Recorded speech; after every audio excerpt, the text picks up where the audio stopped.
Hello and welcome to a brand new episode of Monday Night Therapy. And I'm your host, Minnie Hunt. And with me is not Justin Adams, it's the amazing, fantastic Jarek Shrearer. As well as, we just got somebody else, Aaron Rastovski. Yay! So see, it's a party. Welcome, guys. Howdy. Hi, Manny. See, Jarek forgot your green hat. Come on.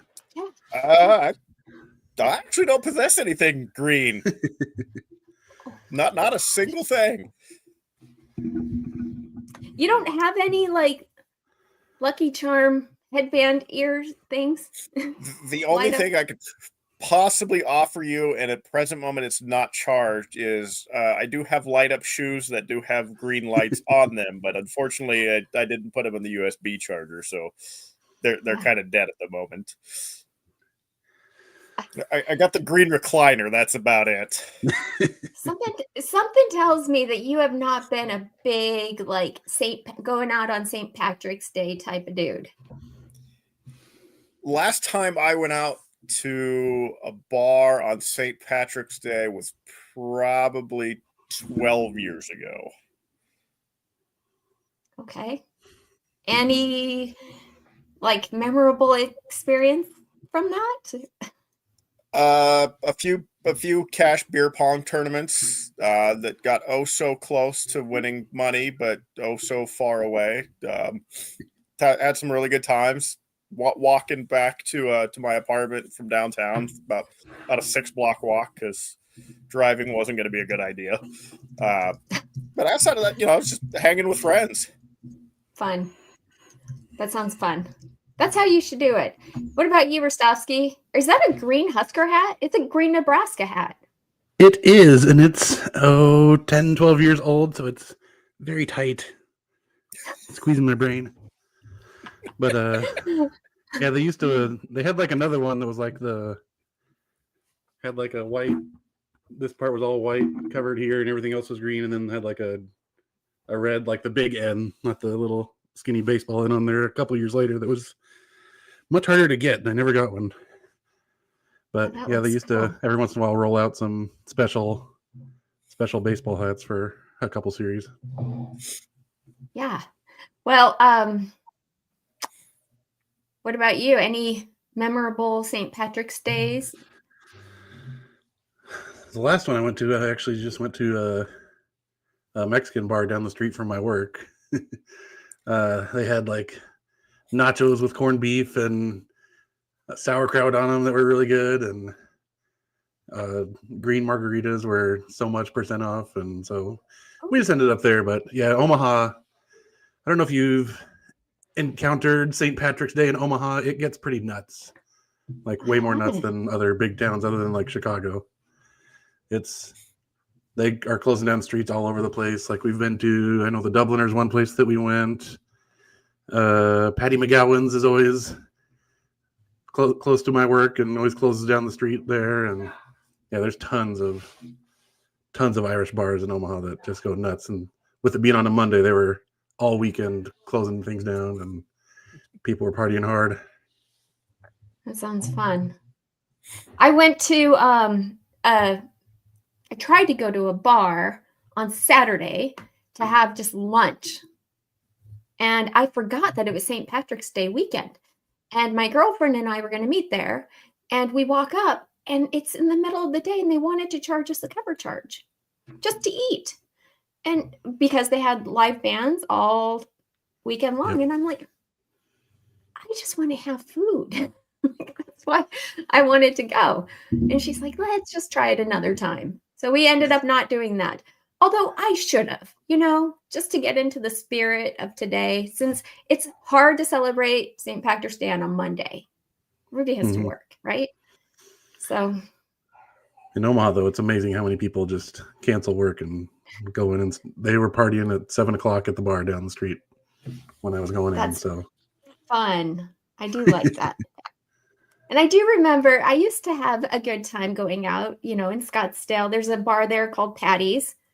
And it would have definitely served something green. I found this. This is the only green thing I had to drink.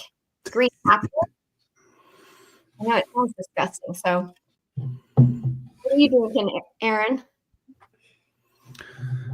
He caught me. I hurried down here fast, so I just have purple water with Mio in it. I mean, I can go grab my Jameson. I got a Costco-sized bottle of Jameson sitting out there. Oh, there you go. Okay, you go grab it. Okay. Don't let us hold you back.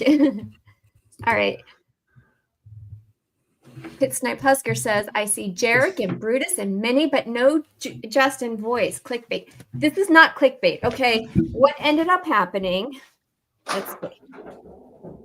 This is why we had to go on late. He says he feels terrible, but he had a client still coming at 6, and he texted and tried to get him to move till tomorrow, but he hasn't heard back. So he's not sure how long he would be, and it ended up being like his client showed up. I guess he had a bunch of postponements today because he's like training people. But just so you know, he's not the only voice of college football person we know here, because next week there's a special surprise, and this person probably, more than likely, will not cancel. Let's hope. But Jarek, you were so kind to say, yeah, I'll jump on with you, Minnie, especially because we never got a chance to wrap things up with men's basketball. Would you like to shed some light on that? Yeah. Towards the end of January, when Nebraska actually had started to kind of turn things around, early part of February, and boy, oh boy, did things just come off the rails at the end of the season. Particularly, I mean, you look at games that Nebraska played in that finished with the margin of victory 5 points or less.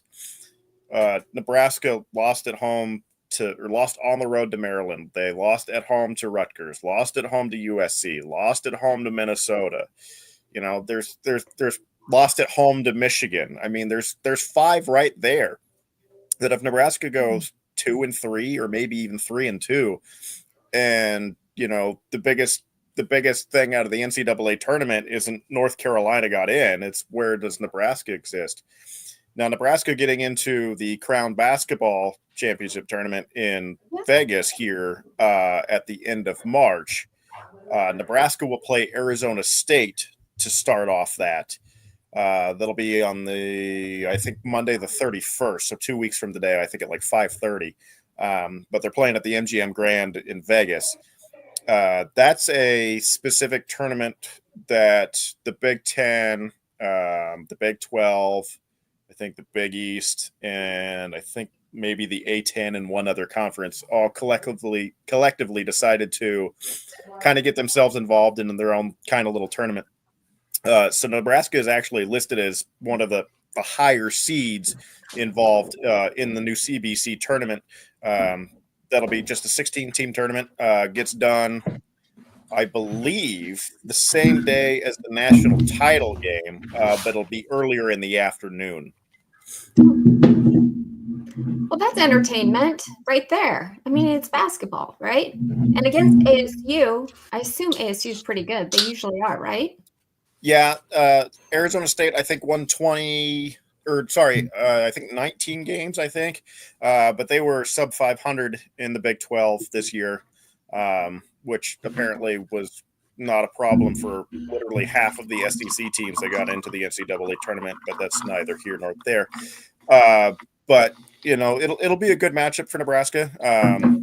It'll be definitely helpful with a few extra practices for guys like Connor Season, guys like Berke Buchenangel.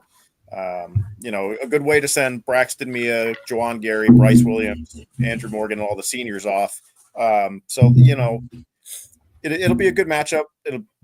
Guys have now finally got the ability to be healthy. So now we might be able to get to see in a tournament setting what Nebraska, the actual Nebraska, could possibly do. Okay.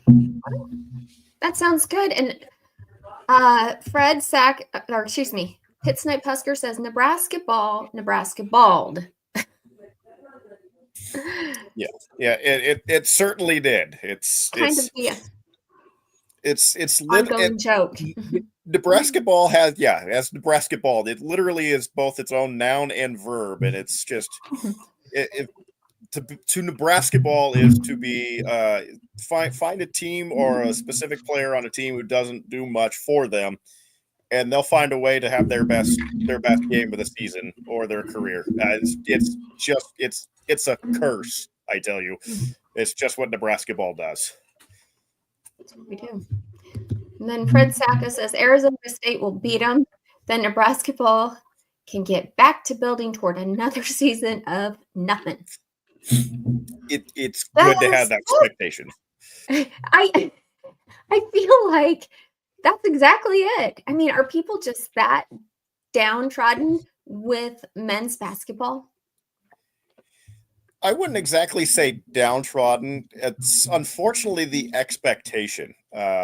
Nebraska basketball just doesn't have a pedigree, and it's used to being mediocre to bad. There's a reason we've only been to the NCAA tournament twice this entire century, and we're a quarter of the way through it. It just does not happen that often. Dang. So we should count ourselves lucky that we got as far as we did last season. It felt pretty special last season. Yeah. Okay. Rastovski, what'd you grab? I got my big old JMO here. My Husker cup. So, ready to go. Look at I've got a new Husker cup. Ooh, fancy. Yeah. It's the 94-95 back-to-back champions. I think my dad has that vintage. cup somewhere. Should I drink it? Should I drink out of this though? If it's a vintage I was gonna say, cup? I don't think my dad's barely lets me look at stuff like that, much less lets me drink out of it. I figure things He's got a whole like this are basement meant full to of be all that used. stuff. And then I just got this bad boy. This little football helmet. I got that recently. A friend of mine gave it. Nice. Yeah, and you have that one's got all three Heisman autographs on it. Oh, killer. Do you have any good memorabilia, Jarek? I've got a 2001 team poster that's signed by Eric Crouch.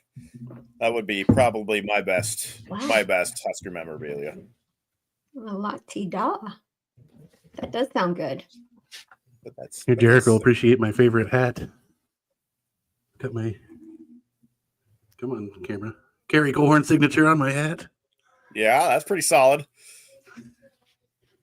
Nice. He graduated with my sister in high school. Mm-hmm.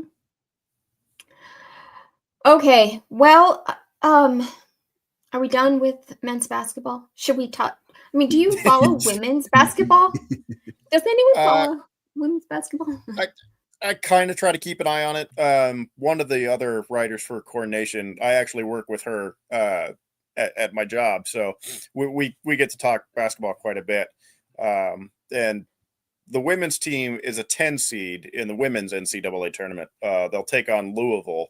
And that should be a good matchup. Nebraska, the women's team usually shows up. I think this is the third or fourth straight year they've made the NCAA tournament under Amy Williams. And I think they've been bounced in the first round 2 straight years. So hopefully Amy can get one here, get an upset win, and we can go. I think is it LSU? That's the 2 there. That's next. I'd have to look that up real quick. Hang on. But I know that Nebraska takes on Louisville in their first matchup here coming up at the end of this week. Okay.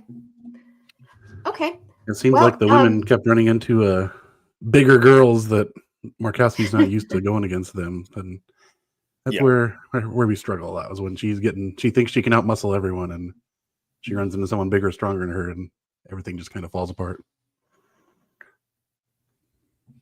Yeah. Well, those women are showing the men how it's done. I mean, what do you guys think? So many people in all these Husker chats that I see want to talk about Should Hoiberg stay around? I mean, Jarek, what are your thoughts? Yeah. Does he get a don't chance see to Fred- rebuild a team again? Yeah, I don't see Fred Hoiberg going anywhere, at least not particularly this year. If he has another rough-ish year like this year, next year, then I can see him being kind of on the hot seat and possibly maybe even being fired. But I don't see that happening. You look at the big-time jobs right now that are available. You look at Indiana. I believe Villanova has a job opening. Even UNLV has a job opening. There's somebody else, I think, but there's probably 4 or 5, maybe even 6 prominent jobs in the NCAA world that are just far more attractive than Nebraska is. So if you fire Fred Hoiberg, it's not a matter of it turns into who do you go get.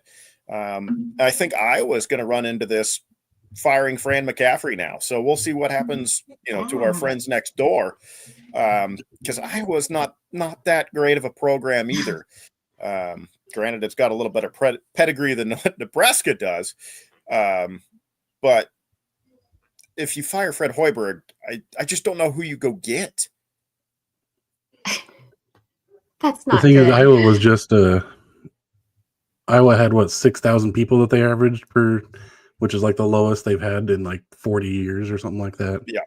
Yeah. Whereas fans are still packing PBA to 15,000? Is that what it holds? I forget. Yeah, So a little over. I don't think that's the reason. One of the main reasons, other than his antics, that Iowa decided to kind of move on. I think too. So I think that helps Hoiberg be a little bit safe, that the fans aren't rioting out there for him to be gone, kind of like Iowa was. Yeah, and like you said, Fred's pretty even keeled comparatively to Fran McCaffrey, who has his own Aren't we all? FranCon meter.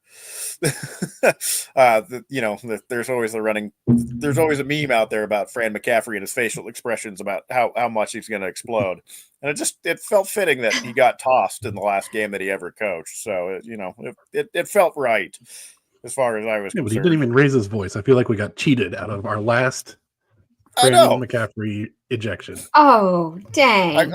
I'm not even sure what he said to get the first one, but the second one, when he looked like he partially flipped off a referee and yelled "that's fucking bullshit" at him, that got him the second one that got him thrown out. At least he got his money's worth with that one. That's crazy. The magic words. Wait, since you're talking about Iowa, go ahead. Oh, sorry. If the women do beat Louisville, they'll see the winner of TCU and Fairleigh Dickinson next. So it'll probably be TCU if they get past Louisville. And that's on the 21st, which would be... Man, throwing some Fairleigh Dickinson shade. Not even Friday, I believe. 18th. Yeah, Friday. Yeah, they play Friday. I want to say hello to a couple people real quick. Vince Watson is here, and he says, yet they have the 15th highest paid coach for some reason. Makes it entertaining, doesn't it? Yeah, for some reason, And then Justin Raji shows up. Hey, Raji. He goes, hey, y'all. Happy St. Patrick's Day. I hope you're wearing green. And James Boardman says, Hoiberg needs a GM and big-time recruiter. We are missing a big-time recruiter. That would make a huge difference. It really would. Yep. And I think, too, with this group comparatively to last year's group, Fred tried to get a little more size involved. But what he ran into one too many guys who were role players, as far as they had a specific job that they did on their previous team that he turned around and tried to use them for this group, and it just didn't quite gel because it wasn't quite the right pieces that he could put together. You had Braxton Mia, who could play a few minutes, but really couldn't pass the ball or really shoot the ball very well. He was there defensively. You had Andrew Morgan, who was good offensively and somewhat okay defensively, but if you needed him to hit free throws late, wasn't very solid. You look at Berke Buchtengel, who only averaged a handful of points at UCLA the year before. Mm-hmm. He was getting into a groove till he got hurt, and when he got hurt, he came back and just couldn't hit anything. And then, your Connor Esijan, who replaced CJ Wilcher as your 3-point shooter off the bench last year. And unfortunately, Connor Esijan just went cold at the end of the season. So the pieces that he kind of tried to put together to mimic last year's team just wasn't quite right. And I think that's going to be the adjustment that he needs to make for next year. Don Dre says, give one more year to make the tournament. If not, let him go. Yeah. I think that would be, would be the case. Agrees. Yep. Yeah, I think a lot of I think he got some guys that were the perfect role players to have, but yeah, Sejan got cold, and then I think Burke was the one guy he was counting on to really take the step up to the next level of being a playmaker on the team, and just never, once he had that injury, just never was able to regain that type of ability, and that's what really, I think, did him in. They didn't have anyone to space the floor from that position, and then to make any plays from that position. That just killed him. And we turned into the ISO team, or run that little thing where they hand the ball off up top 60 times and try and run to the basket. Yeah, it looked very Doc Sadler-ish, that offense towards the end. Yes. It really did. I'm going to have to write that name down, Doc Sadler. Doc Sadler used to be an assistant coach for Fred Hoiberg a couple years ago, but he was also the head coach at Nebraska towards the latter years of us in the Big 12. And when I was in college, and those games were first one to 55 points ended up winning. And it was, it was like watching paint dry at times, but it was an entertaining coat of paint at times, but it was, you got like a free runs or something if you held the team to under 50 points, and there was runs all over the place, holding teams to under 50 points. Yep, they were very good defensively. Not really spectacular offensively, but they were darn good defensively. What happened to him? Do I want to know? I forget where he left. He left and went down to. He's an assistant somewhere, but I don't know where. Why does Texas A&M weirdly sound familiar? I was going to say, I think it's like either one of the old Big 12 schools or one of the current Big 12 schools, one of the two. That would just be classic right there. Yeah, I can find that out real quick. Hang on. Gargamel 91 says they missed Rink Mast, but he'll be back, right? Yes, he'll be back next year, which will be great, and with a surgically repaired knee, so he'll be fine. Which that'll be. That was the key piece. Rink Mast was a big man who could do some rebounding. He could pass the ball well. He could shoot the ball really well from anywhere on the floor. And he was another scorer that, you had Casey and Bryce last year. And when you had Jawan, who kind of came into his own towards the end of last year, you had 4 guys who could score at any time. Most of the time this year, it was you had Bryce Williams, you had Jawan Gary, and that was it. If you had a guy like Rink Mast, you would have been okay because you would have had somebody else defensively who would have needed to focus on him and taken a lot of focus off of Bryce or Jawan. Yeah, and he and Bryce just seem to have a real Sadler good is deal. currently a special advisor at Kansas. Oh, so he didn't go far. I was going to say K-State, and I was like, that doesn't sound quite right. I was close. Yeah, right state, just not the state. James Boardman says Ephesian disappeared like frost in a closet. The only reason why I put that comment, is because then Pit Snipe follows it up with, because it's St. Patrick's Day and you guys are so kind just to be here. What if Frost came out of the closet? How much fun would that be? That is so bad. So bad. That's a very South Park-ish type episode kind of thing, right there. But he did the right thing by staying in the closet at that point in time of the original closet incident. Yes, absolutely. That could have ended really, really even worse. Okay, so let's move on to baseball, shall we, Aaron? Oh, do we have to? About no, we don't have to. I mean, the Nebraska ball is leaking over into the Nebraska ball or whatever we want to. Yeah, this is not great. So we're on our little West Coast swing we've got going on here. So started off with UCLA, and they packed everything except they forgot to pack the offense. That ended up averaging like 2.5 runs per game or something like that, I think. And first game was 0 for 10 with any runner in scoring position. The next 2 games, they actually scored early on, and then just like 6 or 7 innings of just absolutely nothing. Like no one even got to second base, much less home plate. So it was a rough watch because, I mean, still have, even with the guys we've lost, a decent pitching staff, above average, but they're not quite the guys that can have that margin of having to be perfect every outing, and that's basically what they have to be with the way the offense is currently going. But next up tomorrow and Wednesday is Pepperdine, which this is not your dad or even your older brother's Pepperdine. They're real bad. They lost, like, they didn't even win 20 games like the last 3 seasons, I don't think, and then they're 4-14 if I remember right this season. So hopefully this is a get right midweek thing, but we had that last week too, and then we see what happened. But so I'm hoping sometime eventually someone has to start hitting. Anyone, please. But then we've got to finish up the West How are Coast we string holding up with pitchers? Pitchers, they did okay. Walsh had a pretty good Friday night. Horn did his usual keep guys in check until just one big inning where he just loses everything and walks all the guys, and they hit him all over the place. And then we were doing pretty good against them. Held them to 5 runs on yesterday, but just the offense just going ice cold.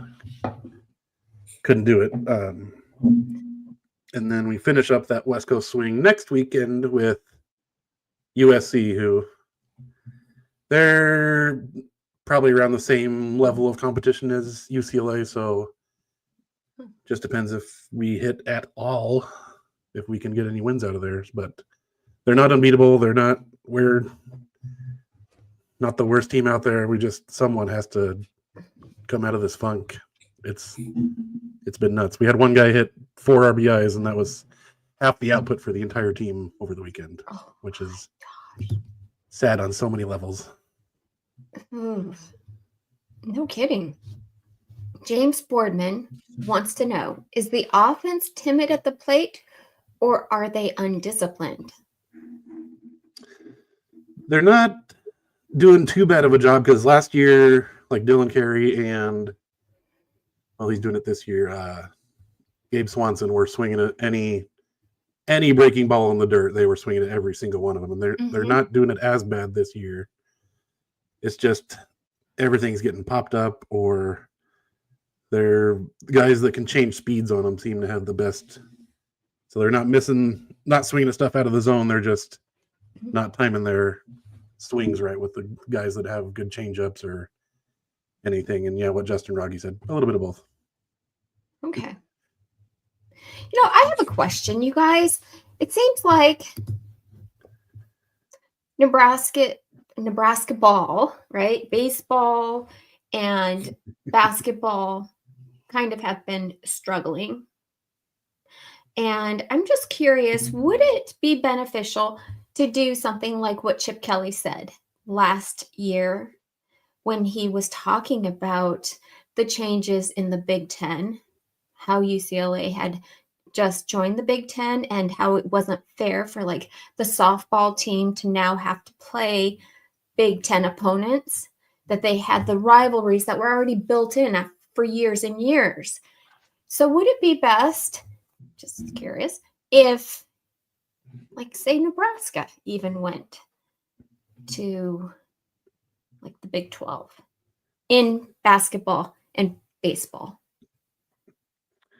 For baseball, I think that'd be nice. Nebraska kind of lucked out with their schedule of having this little one-time West Coast swing thing where they're not going to be 2 time zones over just for 9 days, where teams like Oregon and Washington are going to have to go over to the East Coast and be over there for a weekend, then come right back and then go back over to Iowa or something. And I just don't see how doing that for a football game or a basketball game, then leaving that same night.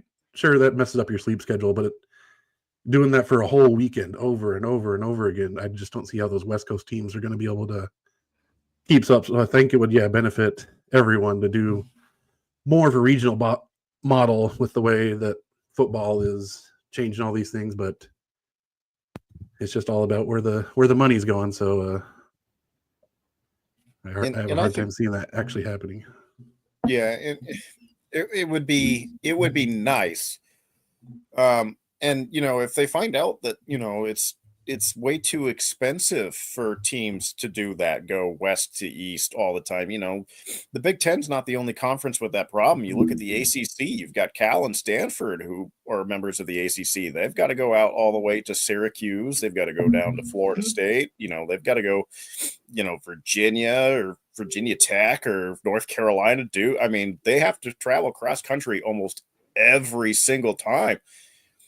Economically, that's not going to be feasible for a lot of sports. So if they're realizing they're going to lose a ton of the smaller sports that don't make revenue, it might be a lot easier to say, all right, you might be in this conference football wise, you might be in this conference basketball wise, but baseball, softball, your tennises, your Nebraska's bowling or whatever, or swimming and track and field, you might have to readjust everybody to make it a little more regional, so that way it doesn't kill programs because it costs so much for the travel.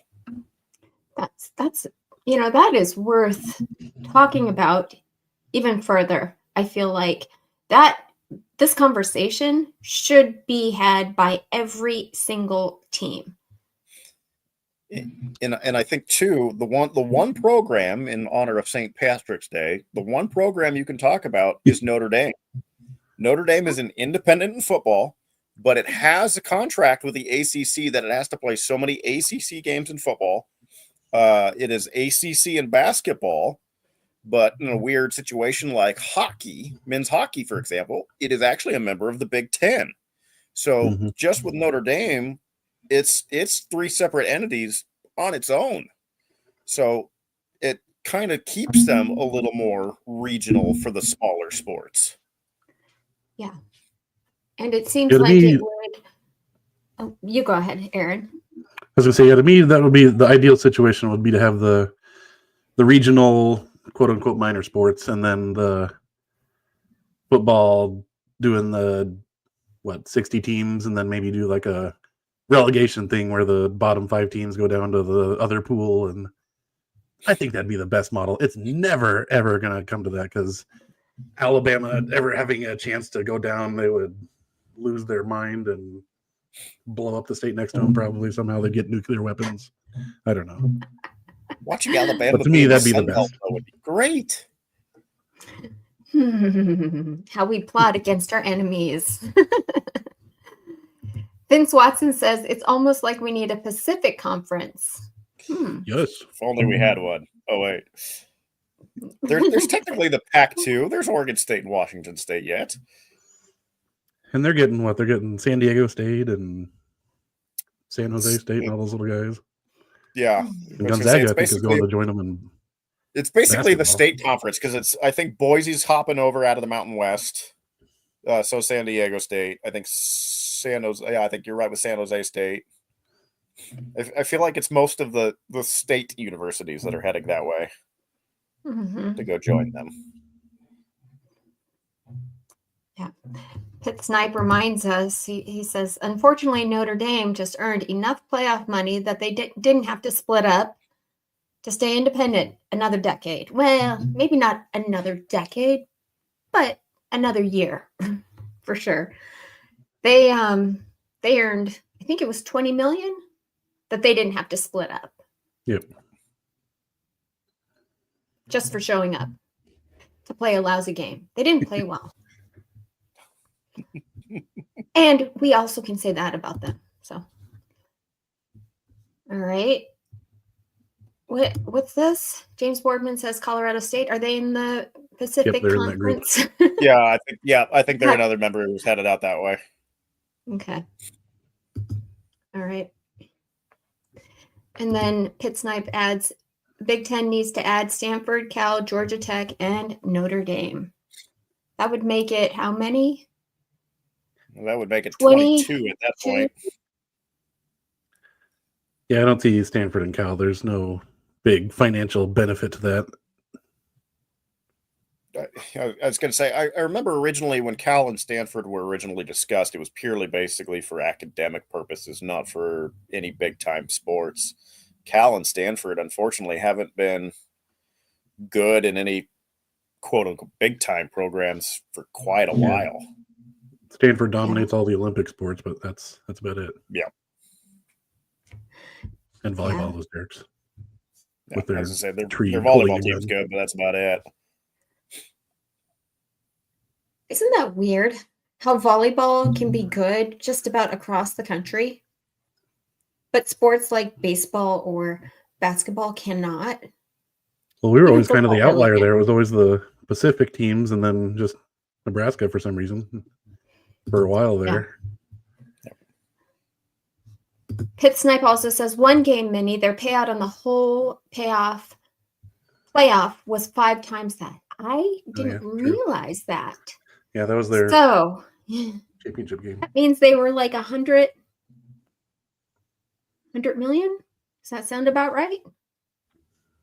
Total? I don't remember reading anything about that. I'm not sure what the payout was for the first 2, but yeah. And they didn't have to split it with anybody. Nope. Why isn't everybody taking a page out of their book? See, I think BYU tried that, and unfortunately, they ran out of money, and that's why they joined the Big 12. I think that they kind of got painted into that corner. It's those Catholics. They stick together. Yeah, stick together, buddy. Yeah, the only team that could survive something like that, I think, would be SMU, but they want to be in a conference and get the added automatic bids, I think, so they don't want to do that, but they could. Yeah. Their boosters are insane. Yeah, and SMU hopped in too. Don't forget, without taking any television money for the first couple of years, because they can rely on their donors. So SMU saying our boosters are better than your boosters. We don't. Yeah, I was going to say they have the financial backing for that. Oh my gosh. Okay, well, let's move on to drumroll football.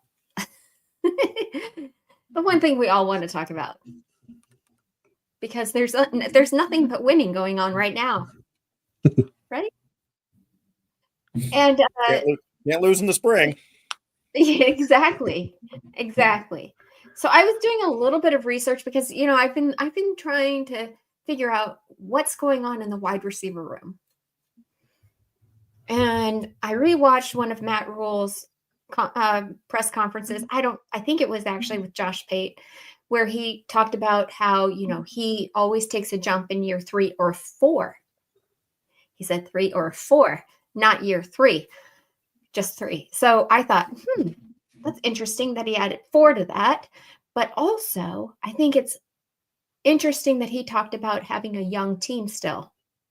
And so I looked at the wide receiver room, and we do have so many young wide receivers, great wide receivers, actually, coming in. Cortez Mills, Isaiah Mosey, Dawson Merritt, Nyzaih Hunter. Well, he'll be a sophomore, and then we do have the one senior, Dane Key, as well as Jacorey Barney Jr. and Hadley Gilmore. So that's a young room, guys. What are your expectations for the wide receiver room? And before you answer, just Greg's here and he says, hit the like button and happy St. Patrick's Day. Happy St. Patrick's Day. And yes, please hit the like button. I think the expectation for the wide receiver room is it's going to be, especially early in the non-conference games, where you're going to have a group that's probably going to learn how to work with Dylan Raiola. And it's going to be a lot of timing problems, I think, possibly especially with no official spring game. They're going to do a lot of 7-on-7 drills, and that's good because that helps at least give them an opportunity to work on timing. But having game speed is just a totally different animal. You got guys who are, trying to knock you off your route. It's young guys a lot of guys who are coming into this team that are going to be first year guys, with a lot of transfers and, a few freshmen who are going to have to learn a new system, learn the plays and be kind of thrown into the deep end. So I would say particularly early, this could be a little bit kind of difficult to watch, maybe a little bit tough with production. But as the year goes on, I honestly think with the speed and the capabilities that these guys have, this could be a really fun and surprising group. Yeah, my biggest thing that I'm looking forward to is what James and Vince just put in the chat is we brought in a couple of guys for sure in Key for one. And then read Mills. You have to read what James put. No, you. Oh, me. Do I censor myself like he did, or do I go all the way? James Boardman you can go all the way. Fight for the fucking ball. So I think that, Key's definitely a guy that can do that. And then I forget which one of the recruiting services did a best smile and things like that for the recruits. Only they had actual categories, and the guy that they picked in the entire country that was the best at going up and getting a ball was Cortez Mills. And so I think those two guys for sure. And then you got all the speedy guys running around with Gilmore and Barney.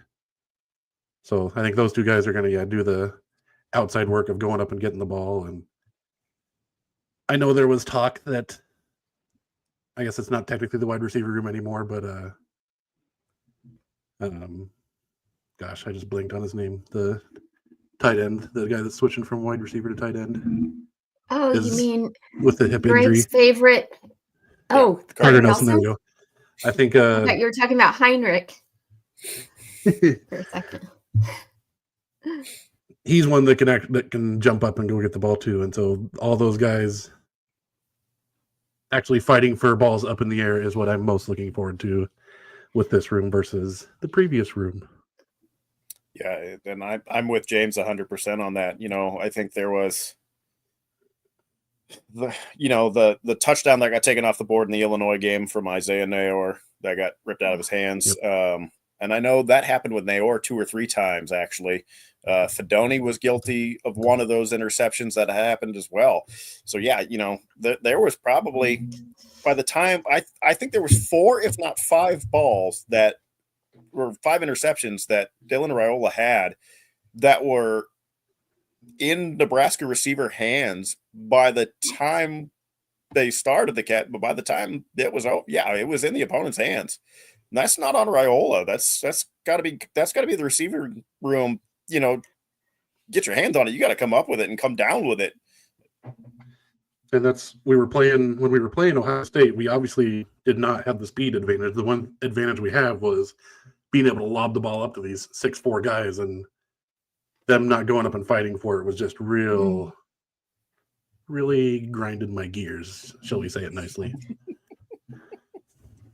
Not just yours, but Vince Watson says, and not pull a Nayor and at least try to catch the ball. And then yes, Justin Raji also, Justin Raji says the route running was lazy and atrocious last year. Shorts and Dana will get that cleaned up along with the blocking. Yeah, that's what we have seen from them in the past.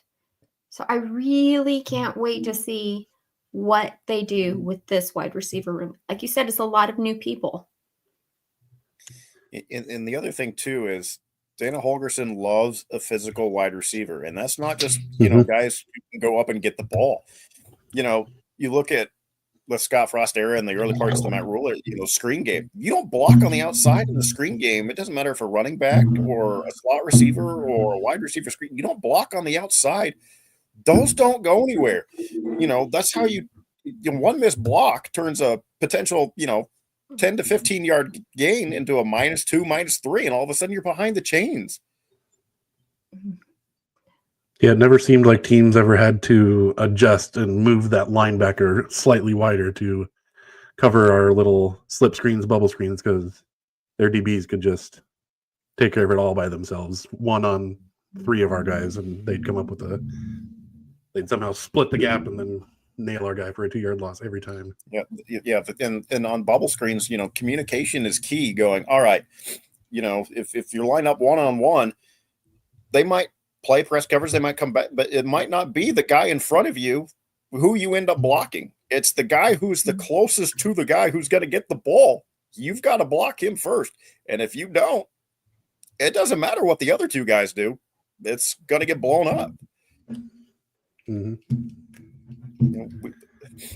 In high school, all those half a lifetime ago for me, we ran that system where we ran bubble screens all day long, and we were told, if you don't block, I don't care how good your hands are, you're not going to play.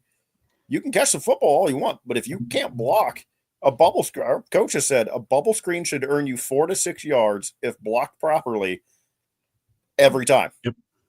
It's an extension of the run game, and it should get you 4 to 6 if blocked relatively correctly almost every time. Yeah, because those DBs out there aren't 220 pounds. They're able to shove them all over the place. They're small. They are small guys for the most part. I don't think I've seen any big defensive backs. Not like the guys we're rolling out with. Our guys are exactly. A lot bigger than most of the guys we encounter. Yeah.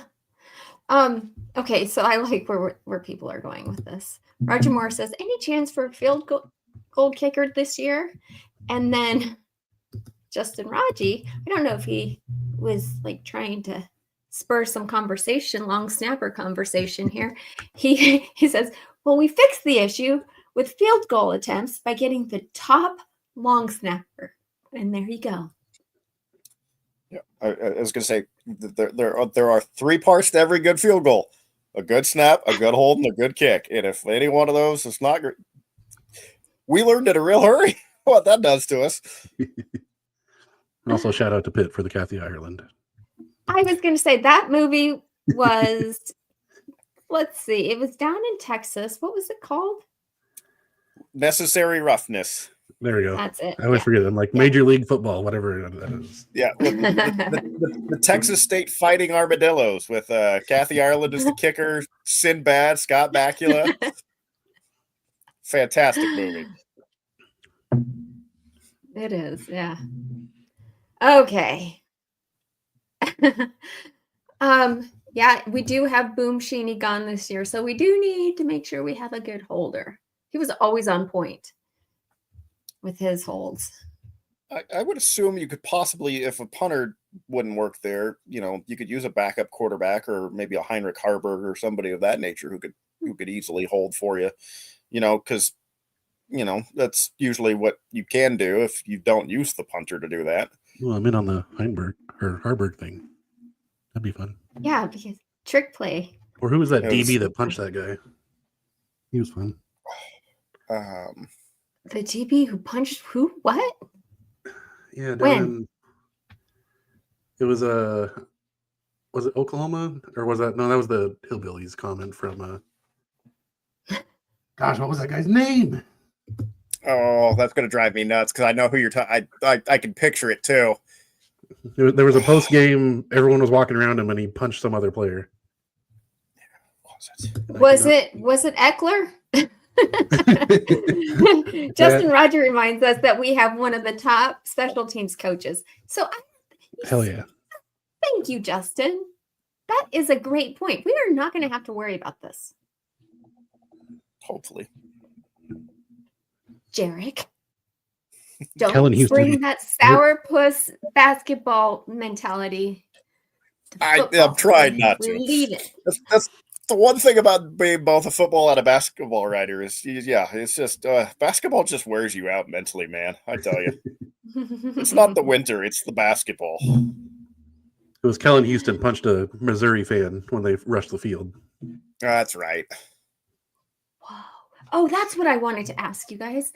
So I haven't heard very much about Iowa women's basketball this season. What's going on with the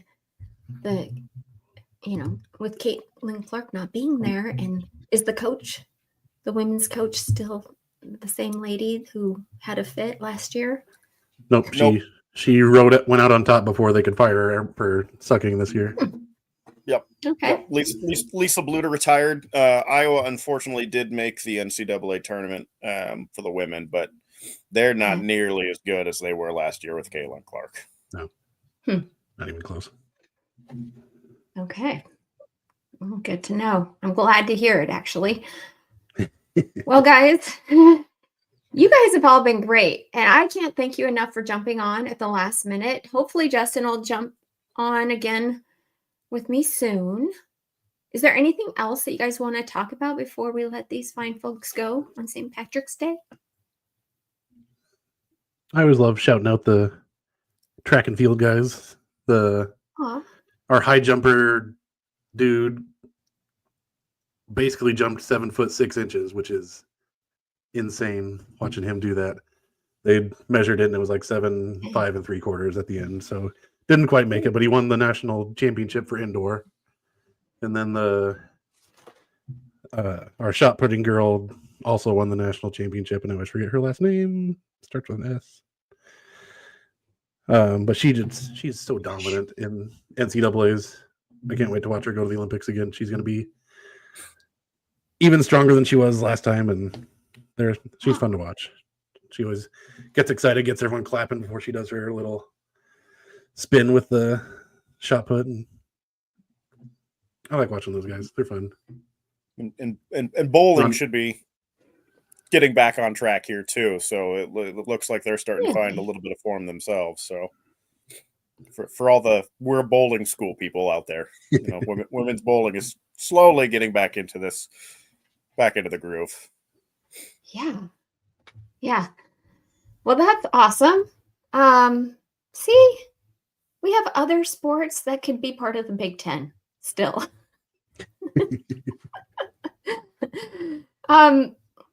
Jola Lakis, yes, happy 46th birthday to your daughter. And many more. And Roger Moore, Turf Talk. We are going to have some Turf Talk this week. Last I heard, we're going to have some on Thursday. So should be fun. Do you guys have any ideas about the red end zones and anything going on with Memorial Stadium that you want to add? I'm all for it. The main thing that I miss is the old basketball court with the state in the middle. Football, do whatever you want. I'm not tied to any of that. But I like having some colored end zones. Yeah, I wouldn't mind the red end zones. I honestly, I think if you should just go the full Eastern Washington route and just go in the entirely red field. No, I wouldn't even want to watch. Come on, we can't do that. I'm assuming you're also anti-Smurf turf with Boise State's blue turf. Mm-hmm. Yeah. What if your color is off on your television? You go around thinking this is the right red or the right blue, and then you're all wrong. No. I love the Smurf turf, but I was watching, I don't know if it was some like lower division team, because I know it's not a Division I team, but they had like a really gray field. So it was like, did the color on my TV just go out? What's happening here? And they were wearing like black. And so I was like, is it Coastal Carolina that's got the all gray field? They either have, I thought they had like their little aqua color. I think I want to say it's somebody down that way in the Sun Belt region that has that. You might be right there. No, they've got that like aqua color that matches their uniforms. Oh, nice. Looks like you're playing on a big swimming pool or something. I'm a big fan of the weird colored turf. I got a couple friends who are colorblind, and they could care less. But I'm a big fan of any goofy looking thing that they got going. You could put out there. Well, it does make them stand out. what was it, like 5 years ago? They had the Jets and the Bills playing, and then one was wearing red and one was wearing all green, and all the colorblind people were like, we can't tell who's who. Who's who? All right. Well, you guys, I can't thank you enough for being here. You guys made this a lot of fun, and you helped me get through another Monday night therapy, helped us all. And you guys all know, I hope by now, that you're part of a community and everyone's voice gets to be heard here. And we hope that you have a safe and happy St. Patrick's Day. And go Big Red. Jarek and Aaron. Go Big Red. All I can right. finally let my brain breathe. Whew.